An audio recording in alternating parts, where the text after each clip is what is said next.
الحمد للہ رب العالمین والصلاة والسلام علی سید المرسلین اما بعد۔ انسانی برابری تمام فلسفیوں اور مفکروں کا پسندیدہ ترین خواب ہے، لیکن محمد صلی اللہ علیہ وسلم تاریخ کے پہلے انسان ہیں جن کے لائے ہوئے اسلامی انقلاب نے ساری تاریخ میں پہلی بار انسانی برابری کو عملی طور پر امپلیمنٹ کیا۔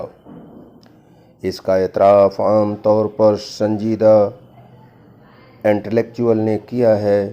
مثال کے طور پر سوامی وویکانند نے letter of Swami Vivekananda page number 379 اور 80 میں لکھا ہے کہ میرا تجربہ ہے کہ اگر کبھی کوئی مذہب عملی برابری تک قابل حد تک پہنچا ہے تو وہ اسلام اور صرف اسلام ہے۔ اس تاریخی استثناء کا سبب بھی وہی شرک تھا جو دوسری ترقیوں میں رکاوٹ بنا ہوا تھا۔ شرک کے غلبہ نے انسانوں کے اندر نابرابری قائم کر رکھی تھی۔ توحید کے غلبہ نے لوگوں کے اندر انسانی برابری کا نظام قائم کر دیا۔ اصل یہ ہے کہ انسانوں کے درمیان فطری اور طبعی طور پر بہت سے فرق پائے جاتے ہیں۔ مثلاً کوئی کالا ہے اور کوئی گورا، کوئی امیر ہے اور کوئی غریب، کوئی حاکم ہے کوئی محکوم۔ یہ فرق قرآن کے الفاظ میں تعارف کے لیے ہے۔ سورہ حجرات میں اللہ نے اس کا تذکرہ کیا ہے، نہ کہ امتیاز کے لیے۔ یہ فرق درجہ بندی کے لیے نہیں ہے، بلکہ اس لیے ہے کہ دنیا کا انتظام اچھی طرح سے چلایا جا سکے۔ یعنی اس کا مطلب یہ نہیں کہ ان میں سے کوئی اونچے درجے کا ہے کوئی نیچے درجے کا۔ وہ صرف اس لیے ہے کہ اگر کس طرح کا فرق نہ ہو تو دنیا کا نظام آسانی سے چلایا نہیں جا سکتا۔ قدیم دور میں شرک کے زیر اثر جو توہم پرستی پیدا ہوئی، اس نے جس طرح طبعی مظاہر کے بارے میں غیر واقعی نظریات قائم کر لیے، اسی طرح انسانوں کے بارے میں بھی ساری دنیا میں غیر واقعی نظریات قائم ہوئے اور صدیوں کے درمیان مضبوط ہو کر وہ قوموں کی روایات میں شامل ہو گئے۔ مثلاً اسی کے اثر سے کہیں ذات پات کا عقیدہ بنا۔ کہا گیا کہ کچھ لوگ اللہ کے سر سے پیدا ہوئے ہیں اور کچھ لوگ اللہ کے پاؤں سے۔ اس طرح اونچی ذات اور نیچی ذات کی تقسیم رائج ہوئی۔ اس طرح بادشاہوں کے بارے میں عقیدہ بنا کہ وہ دیوتاؤں کی نسل سے ہیں اور عوام اس لیے ہیں کہ ان کی خدمت کریں۔ کہیں یہ نظریہ قائم ہوا کہ کچھ لوگ پیدائشی طور پر برتر نسل میں ہیں اور دوسرے لوگ پیدائشی طور پر کمتر نسل۔ یہ تفریق اور عدم مساوات دوبارہ شرک کی زیر سرپرستی رائج ہوئی اور صدیوں کے عمل سے تاریخ میں اس کا تسلسل قائم ہو گیا، حتیٰ کہ یہ ذہن بن گیا کہ جس طرح رات کا تاریک ہونا اور دن کا روشن ہونا مقدرات میں سے ہے، اسی طرح انسانیت کی تفریقات بھی مقدرات میں سے ہے۔ وہ ابدی طور پر اٹل ہے، ان کو ختم نہیں کیا جا سکتا۔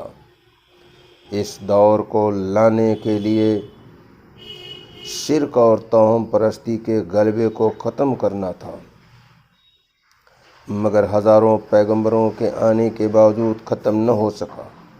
محمد صلی اللہ علیہ وسلم کے خاتم الرسل ہونے کا تقاضا تھا کہ اس کو بھی عملاً ختم کر دیا جائے۔ چنانچہ اللہ نے آپ کے خصوصی نصرت فرمائی اور آپ نے اپنے اصحاب کو ساتھ لے کر وہ فکری اور عالمی انقلاب برپا کیا جس کے بعد اس نظریہ کی جڑ اکھڑ گئی۔ عدم مساوات کا نظریہ ہمیشہ کے لیے بے زمین ہو کر رہ گیا۔ عرب میں شرک کے نظام کو ختم کرنے کے بعد رسول اکرم صلی اللہ علیہ وسلم نے اپنے آخری حج کے موقع پر یوں کہا تھا، کسی عربی کو کسی عجمی پر فضیلت نہیں ہے اور کسی عجمی کو کسی عربی پر فضیلت نہیں ہے، کسی کالے کو کسی گورے پر فضیلت نہیں ہے اور کسی گورے کو کسی کالے پر فضیلت نہیں ہے۔ سن لو، تم سب آدم کی اولاد ہو اور آدم مٹی سے تھے۔ محمد صلی اللہ علیہ وسلم کا یہ اعلان محض ایک واعظ نہ تھا، وہ حکومت وقت کی طرف سے گویا ایک سرکاری اعلان تھا۔ وہ صرف کیا ہونا چاہیے کہ لفظی تلقین نہ تھی، بلکہ کیا ہو چکا ہے وہ اس کی واقعاتی اطلاع تھی۔ چنانچہ ایک طرف یہ اعلان ہوا اور دوسری طرف اس پر باقاعدہ عمل شروع ہو گیا۔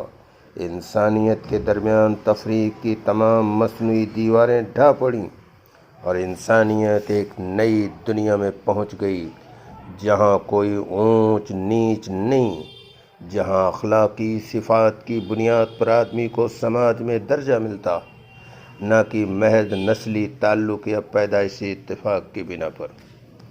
ایک واقعے سے اس کا بخوبی اندازہ لگایا جا سکتا ہے۔ پہلے دور میں جب ایک آدمی کو سماجی امتیاز کا تجربہ ہوتا تھا تو وہ اس کو اپنے مقدر کا نتیجہ سمجھ کر چپ رہ جاتا تھا۔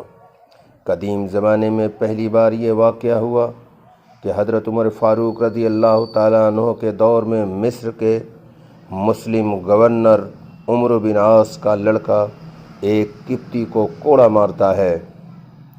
اس قبطی کو نئے انقلاب کی خبر تھی، چنانچہ وہ مصر سے روانہ ہو کر مدینہ آیا اور خلیفہ عمر فاروق سے شکایت کی کہ ان کے گورنر کے لڑکے نے ناحق اس کو کوڑے سے مارا ہے۔ خلیفہ عمر فوراً اپنے ایک خاص آدمی کو مصر بھیجتے ہیں کہ وہاں جاؤ اور عمرو بن عاص اور ان کے لڑکے جس حال میں ہوں اسی حال میں ان کو سواری پر بٹھا کر مدینہ لے آؤ۔ دونوں مدینہ لائے جاتے ہیں۔ خلیفہ عمر قبطی کو بلاتے ہیں اور کہتے ہیں، کیا یہی وہ آدمی ہے جس نے تم کو کوڑے سے مارا تھا؟ قبطی نے کہا، ہاں۔ حضرت عمر نے قبطی کو کوڑا دیا اور کہا کہ اس معزز صاحبزادہ یعنی گورنر کے بیٹے کو مارو۔ قبطی نے گورنر کے سامنے گورنر کے بیٹے کو مارنا شروع کیا اور اس وقت تک مارتا رہا جب تک اس کو پوری تشکیل نہ ہو گئی۔ اس کے بعد خلیفہ نے قبطی سے کہا کہ ان کے والد عمرو بن عاص کو بھی مارو، یعنی گورنر کو بھی مارو، کیونکہ انہی کی بڑائی کے بل پر بیٹے نے تمہیں مارا تھا۔ لیکن قبطی کہتا ہے کہ نہیں، جس نے مجھے مارا تھا اس کو میں نے مار لیا، اس سے زیادہ کی مجھے ضرورت نہیں ہے۔ جب یہ سب ہو چکا تو فاروق اعظم گورنر مصر عمرو بن عاص کو مخاطب کرتے ہوئے کہا تھا، اے عمرو، تم نے کب سے لوگوں کو غلام بنا لیا، حالانکہ ان کی ماؤں نے انہیں آزاد پیدا کیا تھا۔ محمد صلی اللہ علیہ وسلم آپ کے پیرووں کے ذریعے لائے ہوئے اس انقلاب نے سارے عالم میں اونچ نیچ کی دیواریں گرا دیا۔ مساوات انسانی کا ایک نیا دور شروع ہو گیا، بالآخر جدید جمہوری انقلاب تک پہنچ گیا۔ قدیم زمانے کی حکومتیں مشرکانہ عقائد پر قائم تھیں، عوام سورج اور چاند کو پوجتے تھے اور حکمراں افراد لوگوں کو یقین دلاتے تھے کہ وہ ان دیوتاؤں کی اولاد ہیں۔ اسی سے سورج اور چاند خاندانوں کے عقائد پیدا ہوئے، یعنی سورج بنسی اور چاند بنسی۔ اسی لیے قدیم زمانہ کے حکمراں مذکورہ قسم کے توہماتی عقائد کو اور پختہ کرتے تھے۔ وہ چاہتے تھے کہ لوگ یہ عقیدہ رکھیں کہ بادشاہوں کی موت سے سورج گرہن اور چاند گرہن ہوتا ہے، تاکہ ان کی اہمیت لوگوں کے دماغوں پر قائم رہے اور وہ کامیابی کے ساتھ ان کے اوپر حکومت کرتے رہیں۔ اس طرح قدیم دور کے حکمراں گویا شرک اور توہم پرستی کے سرپرست بنے ہوئے تھے۔ محمد صلی اللہ علیہ وسلم نے جب حکمراں ہوئے تو یہ اعلان کیا کہ سورج اور چاند گرہن سادہ طبیعتی واقعات ہیں، نہ کہ کسی انسان کی عظمت کا اظہار۔ تو اس کے بعد توہم پرستی اور مظاہر فطرت کی تعظیم کی جڑ کٹ گئی اور تاریخ میں ایک نیا دور شروع ہوا، جبکہ گرد و پیش کی چیزوں کے بارے میں الوہیت اور تقدس کا عقیدہ ختم ہو گیا اور ان کے بارے میں حقیقت پسندانہ ذہن پیدا ہونا شروع ہوا، جس کو موجودہ زمانے میں سائنسی ذہن کہا جاتا ہے۔ محمد صلی اللہ علیہ وسلم کے ذریعے انسان کو صرف یہی چیز نہیں ملی، اسی کے ساتھ مزید یہ ہوا کہ آپ نے جو خدائی کتاب انسان کے حوالے کیا، اس میں زور و شور کے ساتھ یہ بات بتائی گئی کہ زمین و آسمان کی تمام چیزیں انسان کے لیے مسخر کر دی گئی ہیں۔ اس سے یہ ذہن پیدا ہوا کہ ان چیزوں کی تسخیر کرنے کے انہیں اپنے کام میں لانے کی ضرورت ہے۔ یہ ذہن پیدا ہوا کہ ان چیزوں کی تسخیر کر کے انہیں اپنے کام میں لانے کی ضرورت ہے، نہ کہ ان کو عظیم اور برتر سمجھ کر ان کے آگے سر جھکایا جائے۔ نئی دنیا کی تخلیق شروع ہوئی۔ محمد صلی اللہ علیہ وسلم جو دین لائے تھے، اس کو عرب کے تمام لوگوں نے قبول کر لیا۔